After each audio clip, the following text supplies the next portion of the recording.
സർക്കാർ അധികാരികൾ ആവശ്യമായ നടപടികൾ സ്വീകരിച്ചിട്ടുണ്ടെന്ന് അറിയിച്ചതിനെ തുടർന്ന് ബംഗ്ലാദേശിൽ ഇസ്കോണിന്റെ പ്രവർത്തനങ്ങൾ നിരോധിക്കുന്നതിനുള്ള സ്വമേധയാ ഉത്തരവ് പുറപ്പെടുവിക്കാൻ ഹൈക്കോടതി വിസമ്മതിച്ചു.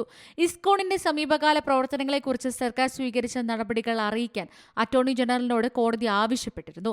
ഇന്ന് അറ്റോർണി ജനറലിന്റെ ഓഫീസ് വിവരങ്ങൾ ജസ്റ്റിസ് ഫറ മഹബൂബ്, ജസ്റ്റിസ് ദേബാഷിബ് റോയ് ചൌധരി എന്നിവരടങ്ങിയ ഹൈക്കോടതി ബെഞ്ചിന് മുമ്പാകെ സമർപ്പിച്ചു. ഹസീന സർക്കാരിന്റെ പതനത്തിന് ശേഷം ന്യൂനപക്ഷ സംഘടനകൾക്ക് നേരെ ഇസ്ലാമിക സംഘടനകളുടെ ആക്രമണം പതിവാണെന്നാണ് ആരോപണം. ഇതിന്റെ ഭാഗമായിട്ടാണ് ഇസ്കോണിനെ ലക്ഷ്യം വെച്ചതായി പറയുന്നത്. ഇസ്കോൺ ആത്മീയാചാര്യൻ ചിന്മയ് കൃഷ്ണദാസിനെ ബംഗ്ലാദേശ് ജയിലിൽ അടച്ചിരുന്നു.